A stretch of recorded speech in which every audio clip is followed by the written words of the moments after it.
It's Diwali season, and as you and I go out shopping, we may find, like we do every year, that our markets are completely flooded with Chinese goods.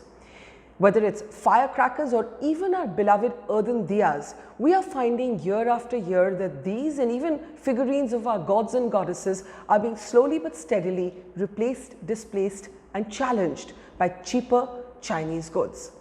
Now, we lament about this without perhaps understanding the full scale of China's infiltration into our markets. On a day when Prime Minister Narendra Modi and China's Xi Jinping are meeting in Mahabalipuram, in a meeting that's being described as informal, which means that there will be no joint statements and these talks will not have the nomenclature of a formal dialogue, but of course a whole lot of work has gone into it. This is a day worth reminding ourselves that India's trade deficit with China stands at $53 billion.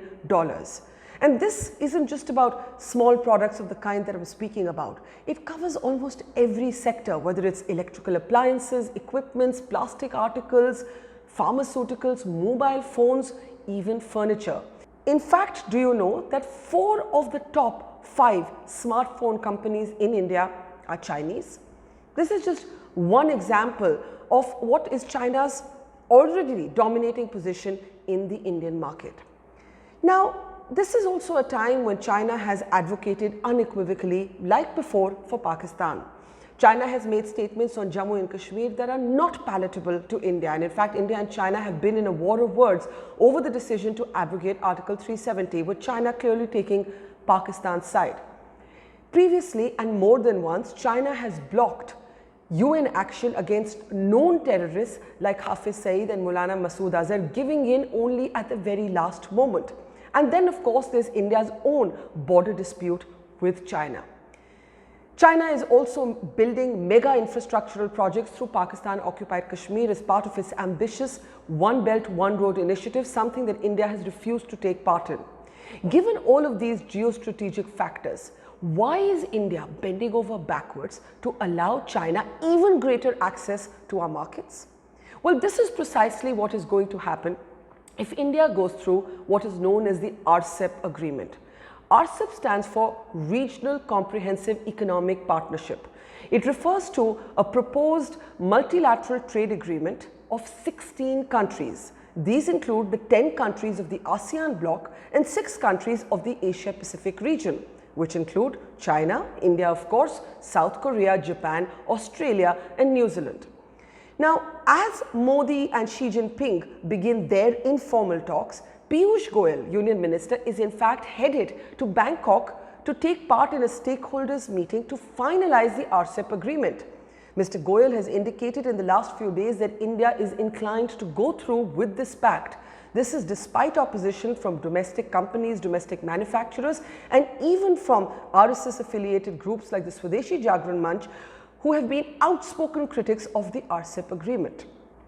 Now, here's a reality check. Most of the countries, in fact 14 out of 15 in the RCEP group, are countries that India already has or is finalizing free trade agreements with. In other words, signing the RCEP is effective to signing a free trade agreement with China. RCEP benefits China more than it does any other country in that grouping. What does this trade agreement actually do? This agreement eliminates or reduces tariffs on both imports and exports. It's supposed to create a free trade zone, but study after study shows that India has actually been at the receiving end of previous such free trade agreements. In fact, a Niti Aayog study shows that India's exports did not significantly increase with countries it has a free trade pact with compared to countries it exports in the routine course with. The Niti Aayog report also pointed out an example of the metal industry, which has been among the hardest hits by these free trade pacts, pointing out that a 10% reduction in tariffs on metal led to a 1.4 increase in imports in the same sector. The fear now is that even vulnerable sectors and mainstay sectors like agriculture or dairy could be impacted if China gets a free run of the Indian market.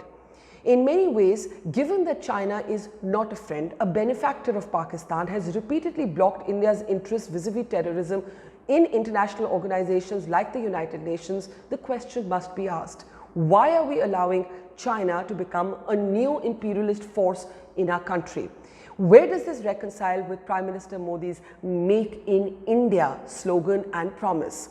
Not just is the Swadeshi Jagran Manch promising protests or vowing to undergo strikes across the country, but farmers groups are also agitating under the apprehension that their livelihoods, that their autonomy over the markets too could be impacted.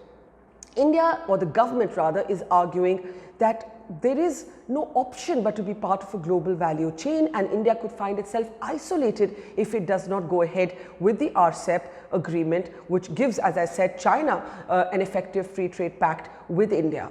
But given that the politics of this government is muscular nationalism, India first, given that Trump is actually applying the same prism in America's trade wars with China, how does this actually sit with the BJP's politics? In the age of hypernationalism, the Modi government will be asked why it is planning to allow China to become a neo-imperialist force in the region.